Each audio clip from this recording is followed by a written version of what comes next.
Mi siguiente invitado es Silvio Guerra Morales, abogado y profesor de Derecho, una institución. Toda la vida, abogado. Abogado, ¿eh? Oiga, porque ha habido es decir, hay una controversia ahora mismo sobre los temas de nacionalidad y ciudadanía.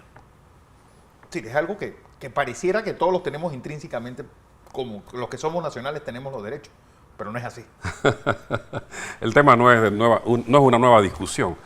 Y mil disculpas a los amables televidentes y radioescuchas de todo el país. Buenos días. Hoy es viernes, día de nuestro Señor, que nos regala un día más de vida, y eso hay que celebrarlo. Entro a la materia. Le decía que el tema no es nuevo en Panamá. La discusión es de vieja data. El caso que se recuerda más reciente es el de Bosco Vallarino, que el caso llegó a nivel del Pleno de la Corte Suprema. Y la historia, repito, patria recoge otros precedentes, ¿no? Pero sin duda alguna, usted tiene razón. Ser nacional de un país, en el caso de la República de Panamá, significa que usted está matriculado de pertenecer al Estado tal. Sí. ¿Qué dice la Constitución sobre esto de la nacionalidad? Bueno, la Constitución es clara y muy sencilla. Las normas constitucionales que están involucradas en el tema son: 1, el artículo 13 de la Constitución Nacional. Sí. 2, el título cuarto de la Constitución Nacional, artículos 131, 132, 133, 134. Título que en sus 2 primeros capítulos regula los derechos políticos, el derecho al sufragio, los derechos de ciudadanía.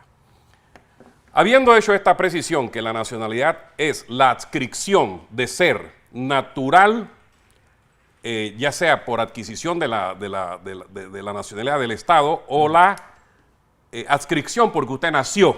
¿Qué dice la Constitución? Que usted, como ciudadano panameño de nacimiento, usted puede, escúchese bien, renunciar a la ciudadanía. Usted dice, bueno, voy a acogerme a la ciudadanía de Francia, voy a ser ciudadano del Reino de España, voy a ser ciudadano argentino, de Colombia, de Estados Unidos. Y la Constitución dice, si tú eres un ciudadano panameño de nacimiento, tú nunca vas a perder tu nacionalidad, nunca vas a perder la condición de ser ciudadano de Panamá. Pero un momentito, los derechos propios políticos que emergen de la condición de ser ciudadano, te los voy a suspender. Y esto es elemental, ¿no? No se requiere mayor filosofía política para desentrañar que tú no puedes servir a 2 amos. Esto es inclusive bíblico. No puedes servir a 2 amos, mi querido señor. ¿Cómo se entendería que un ciudadano que dice, decidí en el año tal, fecha tal, ser ciudadano de los Estados Unidos de América? Sí, en el caso de Rómulo Rux. Y la Constitución te dice que cuando esto sucede, que acoges otra ciudadanía, tú estás inmediatamente renunciando. Resulta ser que eso se llama una renuncia tácita de esa ciudadanía. Y si tú le declaras al órgano ejecutivo formalmente, renuncio a la ciudadanía panameña, dice, eso es una renuncia expresa. Entonces la Constitución dice, ¿sabe qué? Cuando el ciudadano que tiene interés en participar en cargos públicos con mando y jurisdicción, ser presidente de la República es el máximo cargo con mando y jurisdicción. Un ministro de Estado ejerce mando y ejerce jurisdicción. Entonces dice, usted quiere ser, ok, solicite a la Asamblea que le rehabilite el concepto que emplea la Constitución Nacional. Artículo 161, numeral 10, es rehabilitar el ejercicio de esos derechos de ciudadanía para participar en la vida política. El hecho que un caso histórico, por lo menos, fue el de Arnulfo Arias. Desde luego. Que fue la asamblea a la que le rehabilitó, y el de Belisario Porras. También, pues le decía, hay antecedentes remotos, y lo más reciente, como le dije, el caso de Bosco Vallarino, ¿no? Entonces, ¿qué es lo que se ha dado? Yo publiqué un artículo hoy sobre esta materia, dicho sea de paso, aparece en el diario del Panamá América, donde tengo más de 28 años de estar escribiendo sobre esto de la renuncia tácita y derechos ciudadanos. ¿Qué es lo que le quiero indicar? La polémica que he visto que ha surgido recientemente es que el registro civil le expide al candidato presidencial, el colega Rómulo, una certificación de que se rehabilita, es lo que conozco en base a lo que corre en las redes. Sí. La pregunta sería, ¿tiene el registro civil competencia funcionarial para decir rehabilito? La respuesta es no. Porque la competencia de rehabilitar la produce la Carta Magna, repito, en el artículo 161, numeral 10. Competencia de la Asamblea Nacional de Diputados desenvolver este procedimiento rehabilitatorio. No puede ser una funcionaria a discreción. No, obviamente que no. ¿Por qué? Porque usted estaría, si lo hace o lo ha hecho, extralimitándose en las funciones. Yo desconozco cuál es el criterio que tengan los magistrados del Tribunal Electoral, o que sí le quiero decir una cosa. Yo no creo que el Tribunal Electoral pueda avalar semejante actuación. Y digo que no creo porque ¿quién puede desfasar el sentido y el espíritu, el alcance de lo que señala la pantonorma constitucional, es decir, la Carta Magna? Lo que sucede, y le voy a explicar qué es lo que yo he podido analizar. Cuando la Corte se pronunció frente al caso de Bosco Vallarino, ahí hubo 3 magistrados que dieron unas explicaciones razonadas, porque se decía, bueno, pero ¿de qué procedimiento de rehabilitatorio vamos a estar conversando si no hay ley que regule la materia, como lo dice pues la norma constitucional? La ley regula la materia. Pero es que viene un detalle. Dijeron estos magistrados, entre ellos el exmagistrado Benítez, el que se vio involucrado en el caso este de... ¿De qué? Era de la Sala Tercera, hombre. ¿Cómo que se llama este magistrado? Se me escapa el nombre. Bueno, a lo que voy. 3 magistrados analizaron y decían, para ir a la Asamblea Nacional de Diputados y solicitar la rehabilitación de los derechos de ciudadanos, que registro civil les certifique que esos derechos suyos están suspendidos. Claro. Claro. Acá se ha hecho una interpretación, decimos los abogados, a contrario sensu. No, usted no me puede certificar que usted me rehabilita. Certifíqueme que están suspendidos para probarle a la Asamblea que están suspendidos y que me rehabiliten. Entonces, esto genera toda una discursiva jurídica en donde yo creo que igualmente hay una demanda que, según entiendo, el colega Teófanes López ha planteado, y la Corte Suprema no podrá estar por encima de la Constitución Nacional. Yo creo que la Corte Suprema, a través de sus decisiones y fallos, tiene que fortalecer el Estado de Derecho.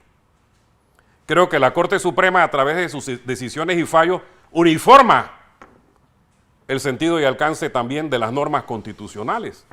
Y esta es una tarea que necesariamente tienen los órganos judiciales que cumplir y satisfacer en cada país, especialmente en el nuestro, que es el que nos ocupa. Entonces, este tema, repito, a mí se me ha preguntado, ¿y por qué esto sale ahora que es candidato? Bueno, porque ahora es que se está conociendo, claro. Ahora es que se está informando. Y no es un delito también no decirlo, no haberlo guardado. Yo no creo que sea delito. Sin embargo, puede configurarse lo que se llama una actuación en fraude de ley, que tiene un carácter ético y moral. Sí. Pero la pregunta no es si es o no es delito, ese no es el tema, Fernando. El detalle está que yo soy un candidato a la presidencia y resulta ser que ahora me sale que yo nunca, ni en el pasado ni ahora, puedo serlo porque no he sido rehabilitado.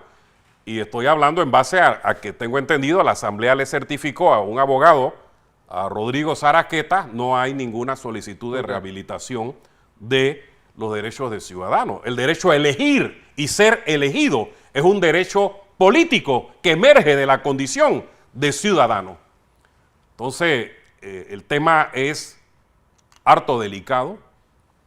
Yo creo que aquí se pone en balance de la justicia ¿Cuál es el trato que se le va a dispensar a un candidato presidencial que no satisface, según se ha dado a conocer, repito, estoy hablando sobre estos supuestos, Sí. los requerimientos constitucionales, cuyo derecho para ser candidato, uno de los derechos políticos, elegir y ser elegido, están suspendidos?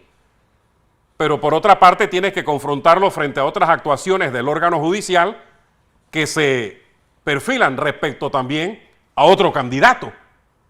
Entonces yo creo que las Cortes también tienen que velar a través de sus decisiones para que los fallos respeten la democracia, respeten el voto deliberativo, respeten el disenso y el consenso democrático. Es lo que puedo señalarte. Bueno, la pregunta es, ¿y ahora qué? Porque todo pareciera que todo queda siempre con esa bruma de no saber qué va a pasar. Mira, a mí me preocupa algo, yo te lo tengo que precisar, ¿no? Aquí, y esto lo saben todos los panameños, hoy se nos sorprende con una situación y todo el mundo corre, suenan platillos, trombones, flautas. De pronto, al día siguiente, otro tema. Sí. Y ya se olvida esto. Al quinto o sexto día, otro tema. ¿Pero por qué esto sucede? Le voy a decir por qué esto sucede. Por la incapacidad o la falta de voluntad de quienes tienen que atender y resolver esos problemas en pronunciarse oportunamente. Justicia no es justicia si no es oportuna, mi querido señor. Sí, justicia tardía no es justicia. El Estado de Derecho tiene que atender a un principio que se llama la tutela judicial efectiva. Bueno, esa efectividad de esa tutela judicial no opera ni funciona, ni será realidad jamás si no es oportuna. Justicia tardía no es justicia. No es justicia. Entonces, ¿de qué vale que el medicamento y el remedio llegue cuando el paciente ha muerto? Esto no puede ser.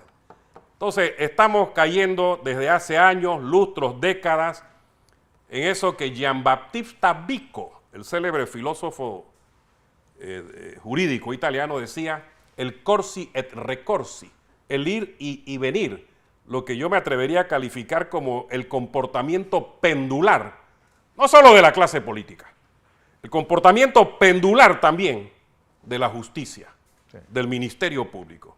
Y eso es lo que está fallando. Hablamos de certeza del derecho, seguridad jurídica, no podrá haber jamás. Si las decisiones no son, como decía el maestro mexicano Villoro Torranzo, para que haya seguridad jurídica, señor, tienen que haber tres elementos que concurran. Uno, expedición de la ley. De nada sirve que esté expedida. Dos, si la ley no se aplica conforme a lo que ella dispone. Tres, constancia en los criterios de interpretación de la ley. No es que hoy la interpreto de un modo, mañana de otro y pasado mañana en otra forma. Cuarto, debe haber, mire bien, que la ejecución del derecho se haga valer. Mira, hay gente que anda por la calle con sentencias favorables que no se ejecutan. Eso tampoco puede concurrir si el país requiere y tanto habla de la seguridad jurídica. Seguridad jurídica es una sola cosa, certidumbre y certeza del derecho en cuanto a su interpretación, aplicación y ejecución, decía García Maine, otro grande en el concepto de la seguridad jurídica, y que me permito yo transmitir en esta vitrina televisada. En consecuencia, mi querido Fernando Correa, amables televidentes y radioescuchas, ¿qué tenemos que pedir? Mire, no hay democracia, ni hay paz, ni hay desarrollo social, ni hay progreso de ningún ciudadano si no empezamos a respetar las normas desde la administración pública, que debe dar el ejemplo. Esto de que cada gobierno que viene y cada gobierno que se va sale un poco y entra otro poco, y las obras que están empezando a ejecutar no se ejecutan porque me entra el capricho de que el político aquel que gobernaba no era de mi agrado, y tenemos ahí una obra que ya va, creo que entrar al tercer periodo y no se concluye. Me decía mi hijo Me decía mi hijo Silvio Alexander, papá, esto que usted ve aquí, en tal o cual país, no pasa año y medio y está toda concluida. Aquí 15 años y todavía estamos... Y esto no puede ser. No puede ser, querido señor.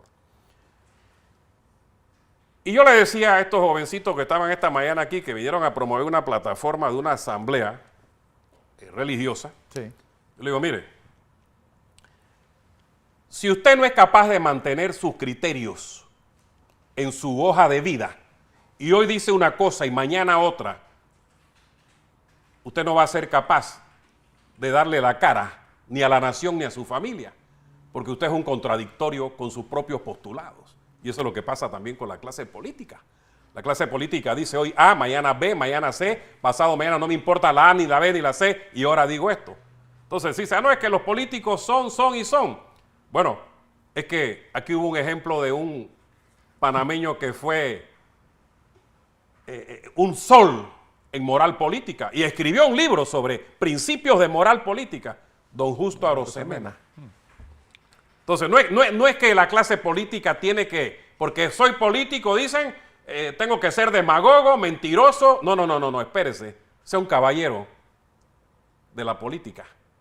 ¿O es que la política tiene el poder de arte birloqui de transformar una vida de principio? Entonces, el mal político no es porque es político, no, el mal político es porque es malo.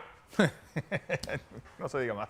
Silvio Guerra Morales, como siempre, un placer recibirla. Dios bendiga a la patria. Claro. Debo decirlo, Dios bendiga a la patria.